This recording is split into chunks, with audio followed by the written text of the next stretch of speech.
purchase. YouTube, it's your boy Mike. I'm at my boy's house where he went ahead and started a crazy project, and it is not the Z125. He went ahead and did a little bit of maintenance on it and switched up a couple different colors on it. Originally it was green with some gold stump parts on it, but this stump bar right here he actually makes. Stand Up Industries, check him out. And this is him right here.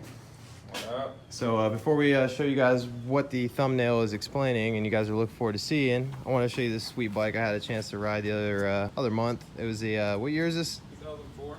2004 Yamaha TTR 125? 225. I was gonna say, yeah, it felt a little more powerful than a 125. But yeah, this thing's pretty sweet.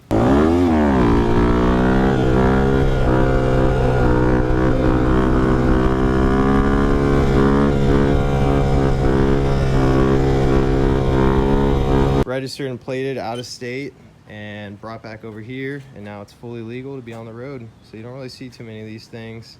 And I'm not gonna lie, I was taking a turn trying to curve it, doing a wheelie on this thing, and it like folded over on me, so it gets a little sketchy. Other than that, it was a pretty fun bike, and the brakes, the rear brake on it was very sketchy as well.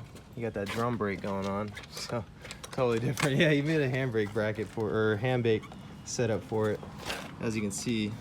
But I wouldn't be going for no scrapes with that bad boy. It's just a second option if you need to use it, that is. But without much further ado, I'm gonna show you guys what today's video is all about. And here she is.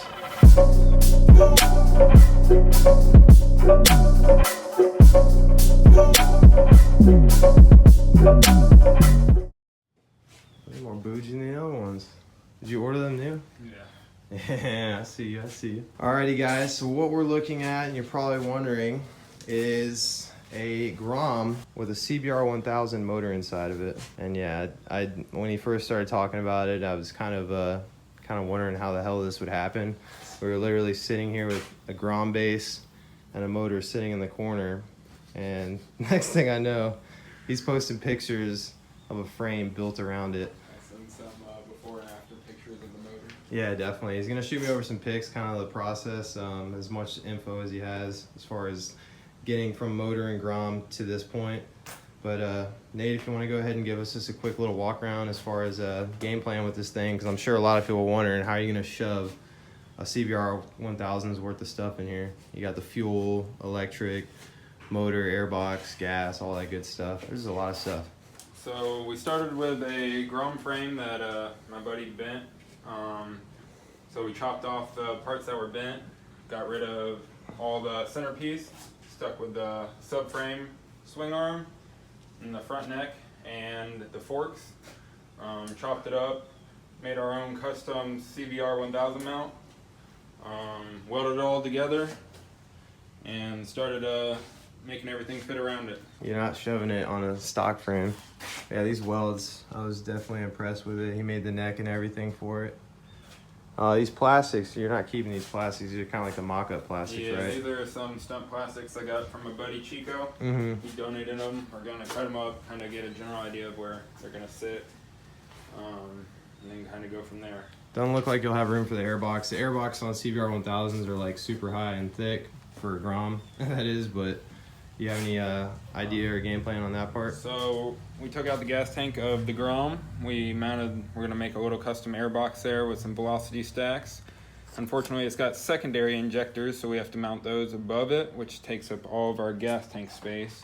We're gonna fab up a custom gas tank that goes up under the seat, mount the battery up under, same position. We came across a little issue with the rear sprocket setup. Obviously, you don't run a 520 sprocket on a Grom, so we made an adapter that fits it. It's just a mock-up right now with a couple bolts. Mm-hmm. We also have to run a 520 chain to a jack shaft, which will lead to the motor. So I'm kind of an idiot. The jack shaft, is that like a third sprocket? So a jack shaft is pretty much an adapter sprocket with two sprockets on it. You'll see them on the stretch Hayabusas that have the 360 rear tires that have two chains on them. Two chains. Excuse me. True. I left that one out. Smoky color. And then It pretty much scoots the chain over so you can run either a fatter or a smaller tire. Gotcha. Yeah, so because you guys can kind of see right here, the front sprocket's right there, and then the back sprocket's right there. So it's got, I mean, I don't know, just an idea, like right about there, that they're not lined up. The cool thing about Nate is before he started building crazy projects in his garage, he was actually working at a custom everything shop. I mean, these guys did stuff for like movies and all kinds of stuff. What was the place called? Parker Brothers Concepts. Mm-hmm. We did a few different car and bike builds. Like, so we start from everything and yeah, like kind of just build up. Like as crazy as this project is, like the stuff that they pump out, it's like stuff that should be like concept art. That's ridiculous. I'm sure Michael posts a couple pictures of yeah, definitely. I'm gonna throw some of that stuff in here, but other than that, I mean, it's just it looks so official. I mean, you got the exhaust headers on, you got the radiator. It's not mounted just yet, but it's got a spot. That's the coolest part to me, is that the rake on it, it's obviously it's a little bit further out, but just to be able to shove that radiator and the headers in and stuff like that, I'm digging it. I feel like you want to have a little bit wider of a wheelbase than a Grom size, because I mean, I don't know what the game plan is on this, but I know if I got on it, it's either wheeling or most likely killing me either way. But it's just his monster. And what's this, like a Cowie Supermoto headlight or something? That is, yep, Supermoto headlight. One of my buddies had, and I traded him a couple parts. This thing is thrown together with everybody donating parts to me. So yeah, I mean, this is pretty much like part 2. I had a budget build on my 636, but this is like next level of budget builds right here. Like, I mean, everything you see has been donated except for the motor. That's DankWheelie's triple right there. The motor I pulled out of a 4-wheeler, pulled the motor out of the 4-wheeler into a golf cart, out of a golf cart into a 1970 VW Beetle. Oh my God. That we did. Pulled it out of that. So this thing's conditioned for stupidity. This is it. We've done many frames on this motor. That is so sick, dude. But the biggest thing, the knobbies right here, we didn't actually do that with the motor mounted and whatnot. I know you guys are probably gonna be leaving so many comments making sure that I keep tabs on what's going on with this build, but the cool thing is he lives local, so everything that he's been posting in the Tampa Grom squad, keeping all the locals updated. Shout out Tampa Grom squad. But yeah, it's gonna put us on the map, and I don't know, I'm just really excited to see it done. Whether I get to ride it, rev it, I don't even care. I just want to see the thing done. I mean, most likely, what's your game plan with it? You want to keep it like a little show bike? Yeah, it's gonna be kind of like bring it to all the big events. We're gonna do Grom Day over in Jacksonville. Shout out the 904 squad. We're gonna do Smoky Mountain 2019. Shout out to everybody in the nation. And then we're gonna see what big shows we can take it to. Oh yeah. Quickest. This will definitely be a head turner. So yeah, the plastics, they're just kind of sitting there for right now. They're gonna get mounted once the everything's finalized on it. But just give you an idea, like it looks official right here on this side, but then you get a true appreciation for how beastly of a thing is that's going on. I can't even talk right now, just 'cause I'm trying to explain what's going through my head. Like, look at. That's like the width of a normal Grom, and then you got the motor. Normal Grom, motor. So sketchy. I love it. It's probably the coolest thing ever. Yeah, and it's right in our neighborhood, so Petersburg is on the map right now. Other than that, guys, I'm trying to think if there's anything else I wanted to cover on it. It's just mainly waiting for it all to unwind and get it all finished up. But yeah, definitely check out my boy Nate. The reason I was really hopeful on this project is just because all the bars that he makes, a lot of the locals guys rock it. I've seen him outstate as well. But at Stand Up Industry, I've had the pleasure of scraping several of these bars, so check him out. And definitely keep tabs on his Instagram. Follow him on Instagram. He's going to have updates on this bike as well, so we'll stay in the loop.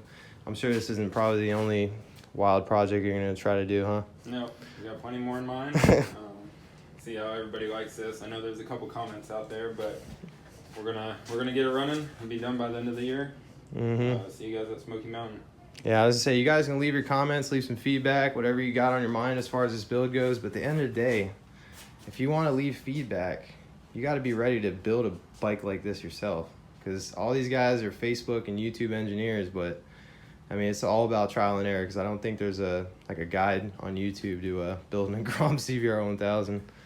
But mad respects. I've seen a Ducati Panigale engine inside of one of these, which was crazy fabrication as well.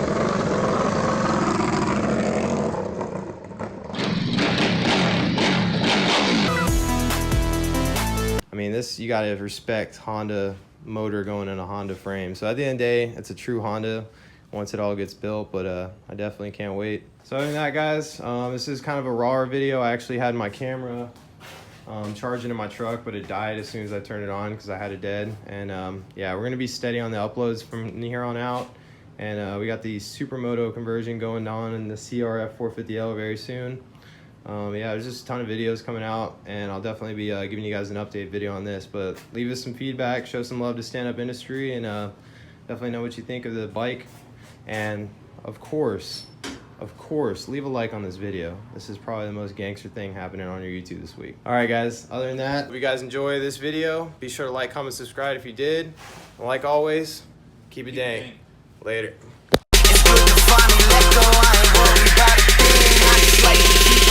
Yeah, I like to keep it mellow. I smoke and keep it mellow. I drink and keep it mellow.